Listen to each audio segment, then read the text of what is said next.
What's up, YouTube? This is Roman Nectus, and I'm here with Peter Brown, and he got second place at the Rivals case tournament playing. Yes, first after Swiss, and then I was a finalist. I got second place at the case tournament. So played Kashtira. A little bit about deck choice.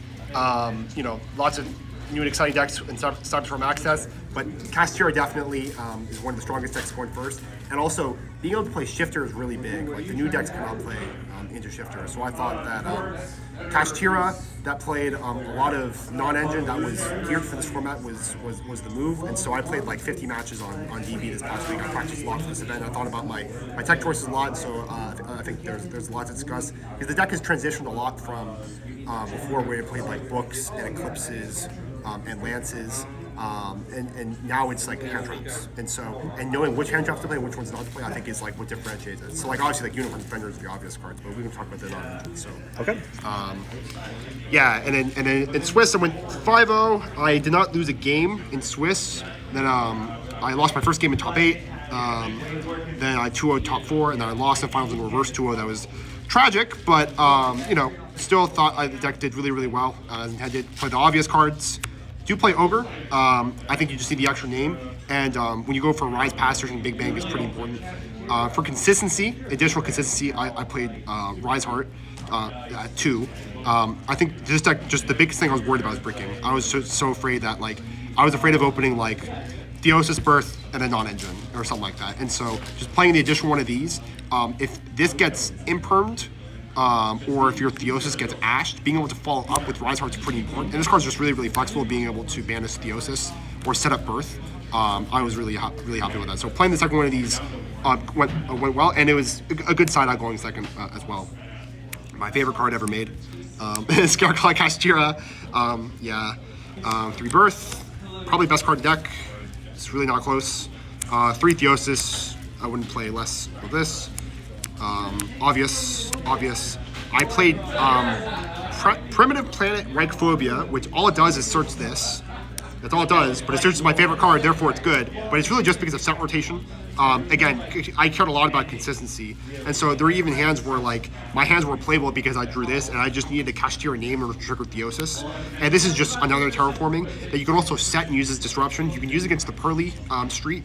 That card is really problematic because it makes it so on their turn, it makes their Pearlies untargetable the turn that they're summoned, and being able to chain this in response to a Pearly Street is actually really impactful because it doesn't just turn off your Rise Heart. Because otherwise you have to Rise that card immediately, and they can Zeus you really easily.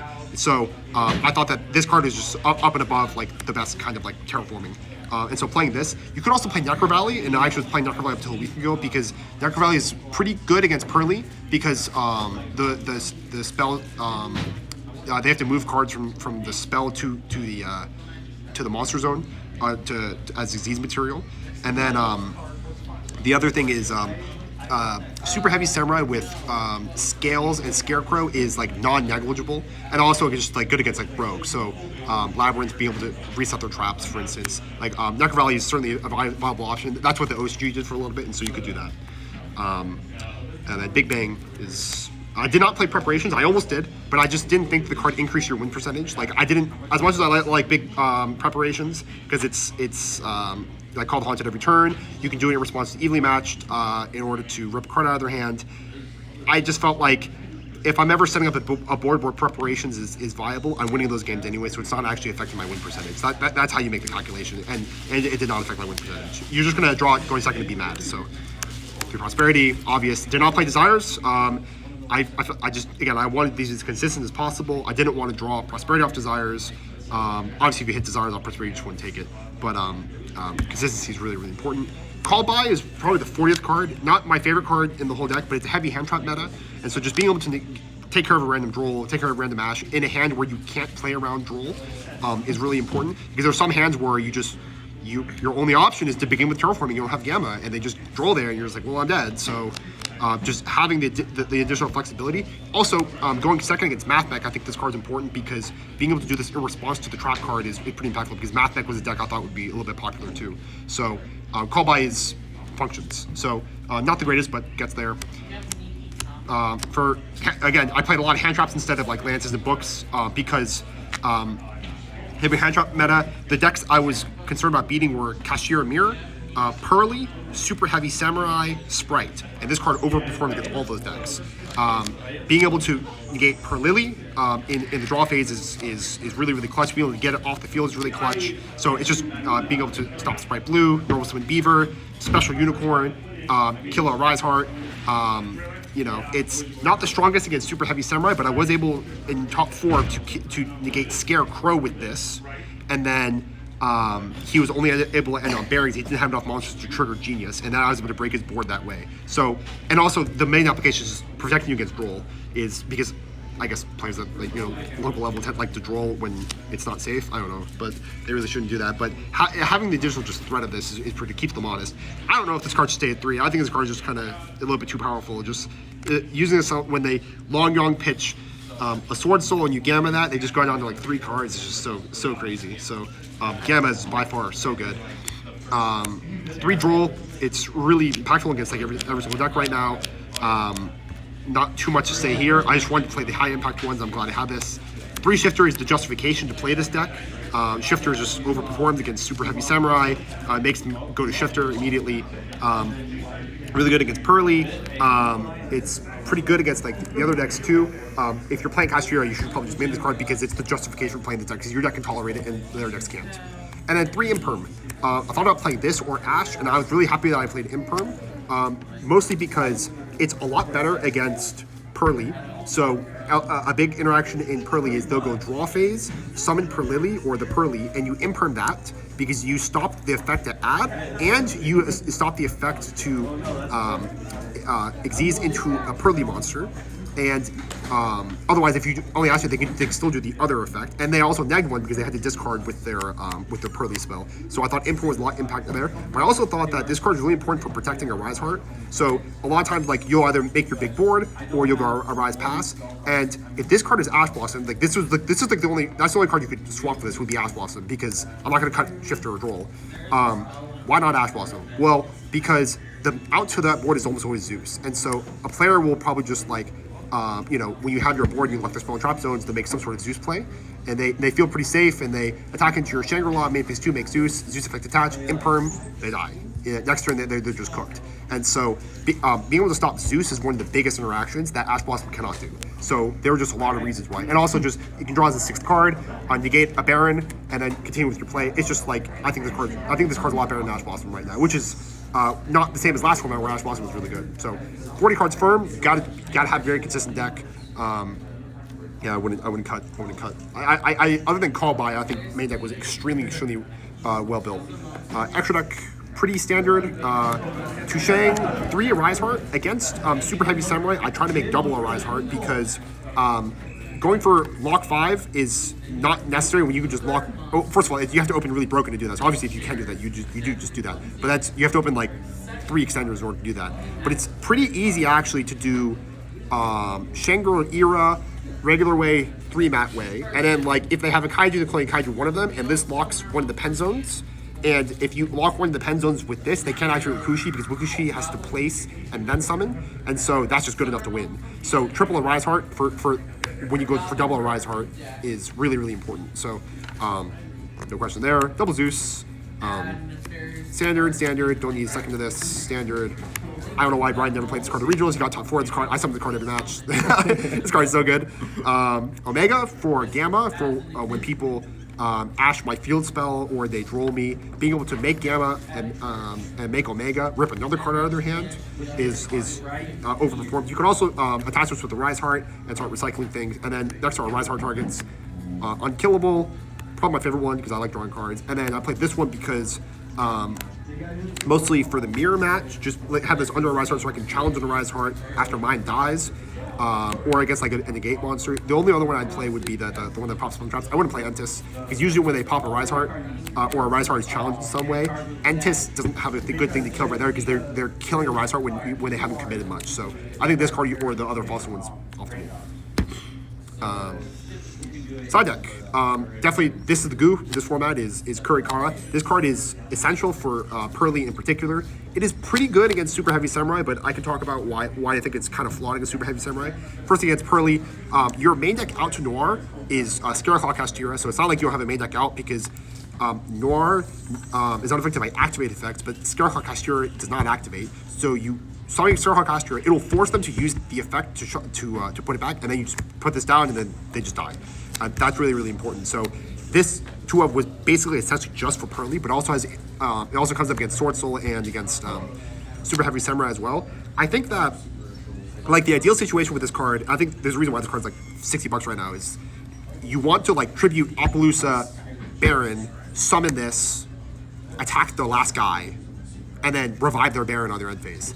I think that like in principle that should be how it works, but the difference between Kurikara and why I didn't play at 3 as opposed to a card like Dark Ruler is, in order for that to happen is you have to let them negate so many cards, and that means you have to throw your whole hand. So like you have to be like, activate a card, they negate, activate a card, they negate. Kurikara, you now use 3 cards, and you still have to battle and attack to kill another card because they usually have like 4 monsters that interact. So unless they're playing a card like Exterio that can only be outed in the most niche way, I'd rather just have Dark Ruler. And the most players, pretty standard right now is Spell Canceller, but you can summon Fenrir to where Saryuya points, and then Saryuya mandatory effect triggers, target Spell Canceller to force a negate, and then attack over something, and then main phase 2 Dark Ruler. That was like a really common interaction. Or just summon a guy and attack Spell Canceller because they don't have an attack negation, and then main phase 2 Dark Ruler, and then you're fine. So I think Dark Ruler is supreme against Super Heavy Samurai.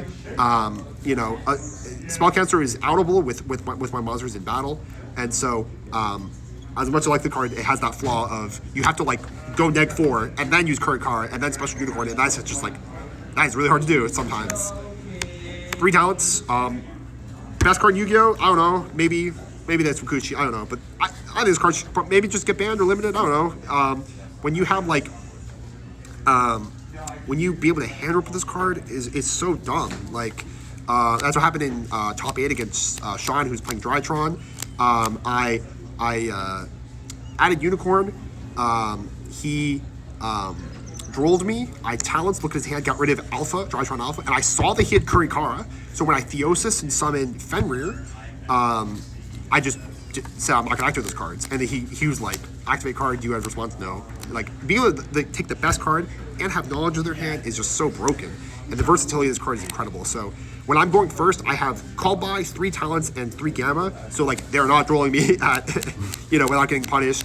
Or like being able to combo with this is so broken, because you can still end on something fairly good and hand rip, and it's just, you're not, the win rate with the card when you hand rip is like 90%. It's unreal. 3 Lightning Storm. Still a lot to talk about this. It's either this or Cosmic, but I think that against decks like Bestial and Sprite, I wanted the first action to be Lightning Storm, kill Regain Beast, or kill like Double Cross and other floodgates that they had. And there's also other.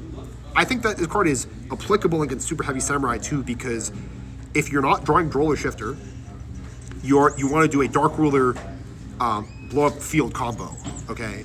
And this can come up. It's obviously like second rank compared to just Droll or Shifter, but I think that this is more powerful for what you need compared to Cosmic Cyclone for Kashtira. And so I was pretty happy I played this, especially for like the Bestial deck, because you just gotta, you need to Prosperity for 6, grab this, kill the back row, then play.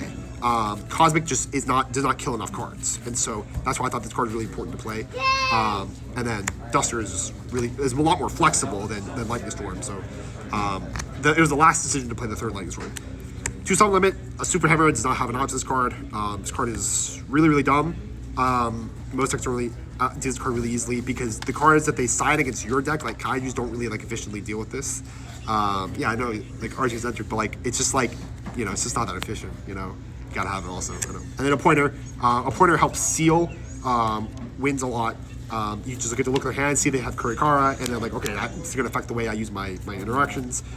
Being able to take care of cards like Dark Ruler, cards like Kaiju's. This card's also like really dumb. Just being able to look at your hand is just such a dumb part of some of these cards. So anyway, I thought the deck was really well built. Took care of, I had Pearly, and I had Super Heavy Samurai, and I had Kashtira, and I had Sprite on my radar for the 4 decks I wanted to beat. And I did really well against those decks. The one deck I felt this deck was weak against was Brandon, because he doesn't play Ash Blossom. Did not play Brandon. I thought it was good. Drop popularity, so got rewarded for that. But yeah, I thought it was a really good deck. Really happy that I got first half to Swiss with this deck after only playing it for like a week or two, and so I'm excited to see what we do at the next India regional. So. Very nice. Okay. Any shout outs you want to give up before we go here? Just the boys. Brian, who won, good friend of mine, and I'm glad that we collaborated. He helped me because he's the original Cash King. He used this same deck, these same cards that we pulled in the Photon Hypernova case because we had not bought any of these cards. Yeah. The cards we pulled in the Photon Hypernova case to top 4 your regional and then get second at this case tournament. So the amount we've plussed off the Kashtira cards is so crazy. Insane. Yeah. And we collaborated and it helped to fine tune things, and then. Ethan, Chase, Matt, Juan, Joel, Will, Nomads, Monkeys, Team Zero, Javi, Damon, Griffin, Graham, everyone. So all my friends. So I'm excited to see what happens next. So that's all. So thanks for watching. All right. This is Peter Brown with his Kashtira deck. This is Mo Nexus signing out. Thank you.